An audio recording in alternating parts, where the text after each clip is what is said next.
Le commandant Cousteau, le conquérant des fonds marins. Écrit par Lino Vertigo. L'un des héros de ma prime enfance était le commandant Jacques-Yves Cousteau.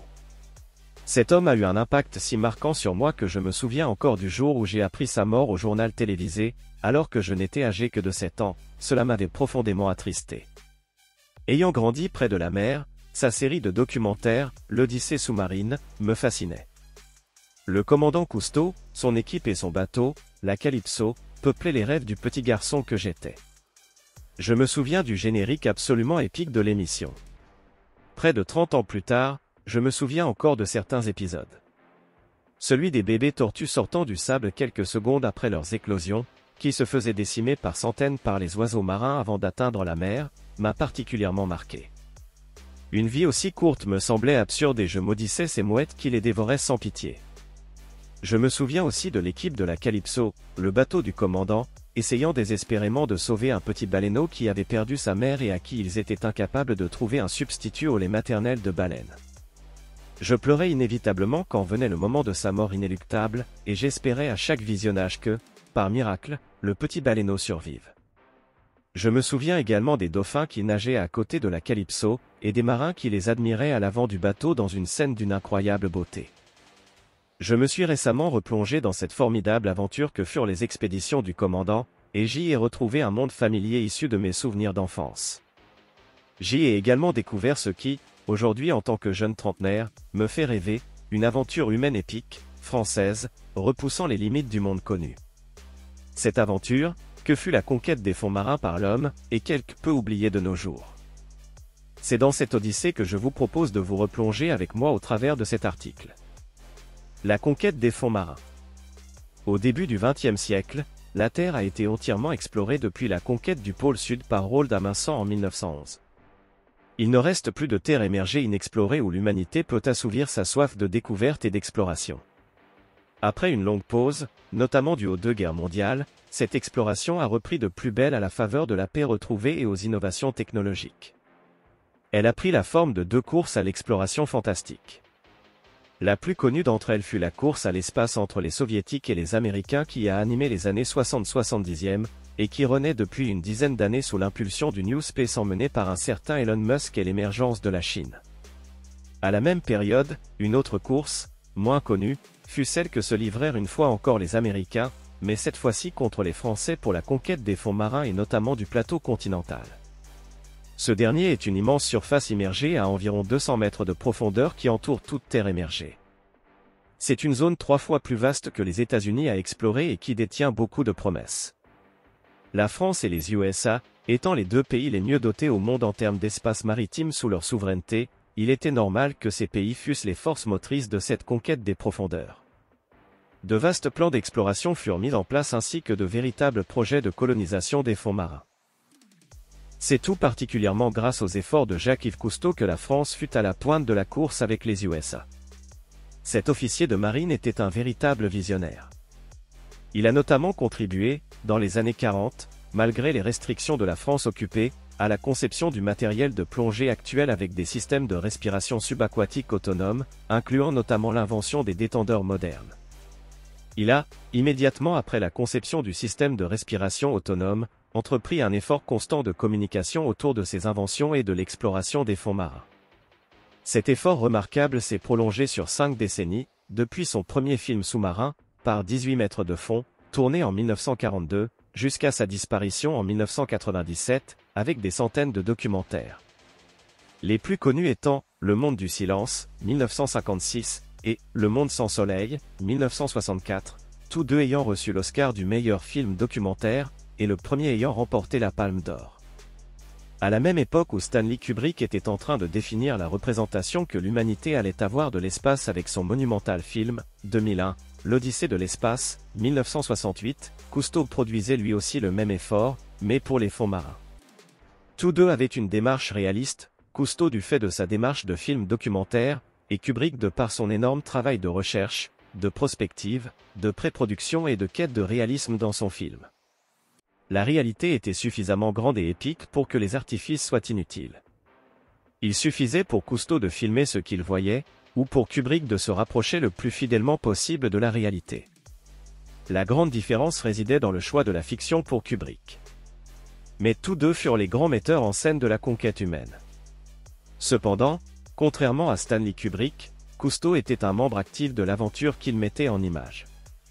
Il se servait des images non seulement pour communiquer, mais aussi pour documenter ce nouveau monde et financer ses ambitions via du mécénat public et privé. Cette formule très équilibrée fonctionna remarquablement bien. Elle permit à la fois de documenter les océans, d'informer et de faire rêver le grand public, de contribuer aux avancées techniques et scientifiques, ainsi que de parcourir le monde pendant plus de 50 années. De la mer Méditerranée à l'Afrique du Sud, en passant par Tahiti, l'Antarctique, la mer Rouge, Haïti, l'Australie, et même le lac Baïkal. Le commandant Cousteau et son équipe sont allés pratiquement partout. Mais parmi toutes ces aventures, la plus extraordinaire à mes yeux fut sa série de tentatives de colonisation des fonds marins. L'idée était de déposer sous la mer des bases sous-marines permanentes afin de permettre aux hommes de rester pour de longues périodes sous l'eau, et d'y vivre, c'est-à-dire y dormir, manger et travailler. L'objectif à terme était de disposer ces bases sur le plateau continental afin de profiter de ces vastes ressources. C'était une tâche loin d'être facile, elle demandait une véritable révolution technologique.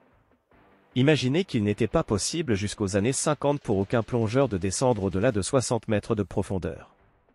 Pour aller plus loin, il fallait comprendre les lois des profondeurs, et concevoir du matériel, des véhicules sous-marins et des habitats capables de résister à la pression sous-marine qui, je le rappelle, augmente de l'équivalent d'une atmosphère par dizaines de mètres. À 10 mètres de profondeur, on subit la pression de 1 atmosphère supplémentaire, à 100 mètres, l'équivalent de 10 atmosphères.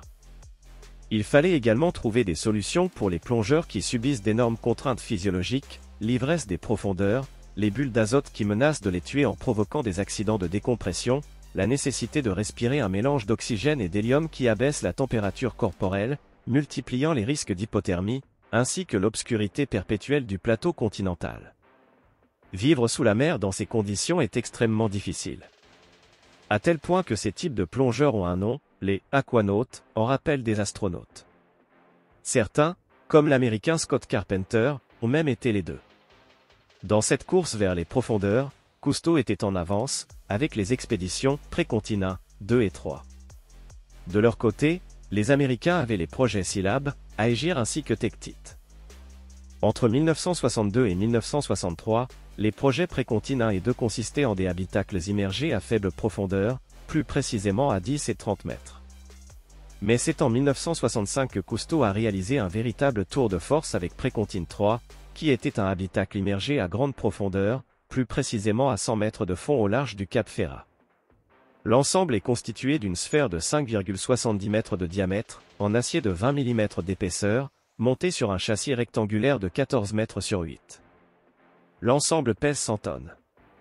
Cet habitat permit à 6 plongeurs de travailler pendant 27 jours et de descendre jusqu'à 120 mètres. Il fallait aux plongeurs plus de 3 jours et demi de décompression à la suite de leur séjour sur Précontine 3 pour pouvoir respirer l'atmosphère de la surface. Les expériences de Cousteau vont séduire de nombreux pays et, durant une dizaine d'années, environ 60 habitats subaquatiques vont voir le jour tout autour du monde, Afrique du Sud, Allemagne, Australie, Canada, Grande-Bretagne, Italie, Japon, Pologne, URSS et Tchécoslovaquie. Cousteau et les Américains se sont livrés à une compétition intense jusqu'au milieu des années 60. La compétition était saine et Cousteau a même trouvé beaucoup de financement de l'autre côté de l'Atlantique. Le projet le plus ambitieux fut Scilab lancé par les Américains en février 1969, qui devait se dérouler 190 mètres de profondeur. Malheureusement, ce dernier a connu un accident mortel avant même le commencement, ce qui a entraîné la fin des projets Scilab et a considérablement freiné les ambitions de colonisation sous-marine américaine et mondiale. Même si, certains programmes comme la Maison sous la mer, Hydrolab vont se prolonger jusqu'en 1985. Que reste-t-il aujourd'hui ? Vous le savez peut-être déjà, mais l'idée de coloniser les fonds marins avec des bases est passée de mode. Il n'y a guère plus qu'au cinéma, dans des films comme The Abyss, 1989, de James Cameron, un autre grand explorateur des fonds marins, que l'on trouve des stations sous-marines professionnelles. Aujourd'hui, les bases sous-marines ne sont guère plus que des attractions pour touristes, à seulement quelques mètres de la surface. Tout cela reste très éloigné des énormes ambitions des années 60.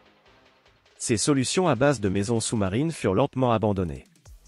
Ce qui a définitivement englouti ces tentatives de colonisation sous-marine, c'est l'apparition d'autres solutions moins contraignantes et dangereuses, élaborées grâce à cette longue série d'expériences. Il s'agit de grands bateaux disposant de lieux sous pression, de grands caissons, à la surface et d'ascenseurs sous-marins également sous pression, permettant de descendre directement au fond des océans. C'est ainsi que certains plongeurs de très grande profondeur peuvent intervenir jusqu'à plus de 500 mètres sous la mer. Cousteau et sa famille tentent néanmoins encore aujourd'hui de relancer la colonisation sous-marine. Il est vraiment touchant de voir, au cours des différents documentaires, l'enthousiasme de Cousteau quand il parle de ses bases sous-marines, il y croyait dur comme fer.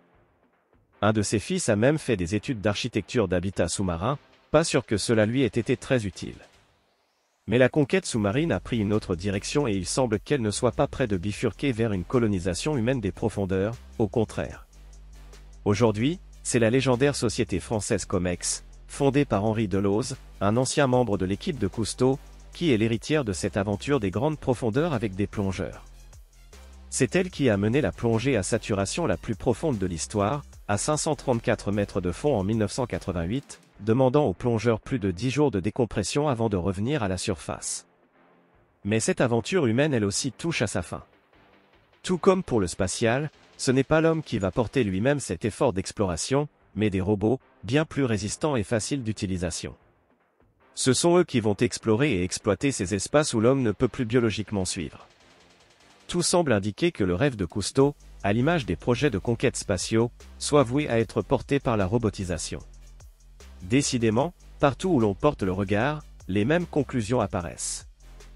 Il nous reste ce rêve, ces belles images, de plongeurs sous-marins dans leur combinaison de couleurs métalliques, qui tels des cosmonautes, partirent repousser les frontières de l'inconnu au péril de leur vie, donnant toute la valeur à ces explorations, qui, avec l'avancée de la robotisation, vont nous sembler de plus en plus archaïques et inutilement dangereuses.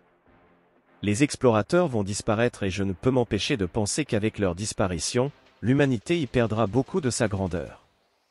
Tâchons au moins de ne pas oublier ces pionniers comme Jacques Piccard, Robert Stenuy, Jacques-Yves Cousteau, Hannes Keller, David Busnel. De ne pas oublier ces hommes qui ont porté sur leurs épaules un des plus grands honneurs de l'homme, une de ses tâches les plus nobles et les plus sacrées.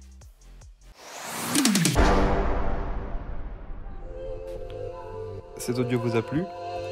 Abonnez-vous à notre chaîne afin de recevoir tout notre contenu et soutenez-nous sur Tipeee, le lien est dans la description.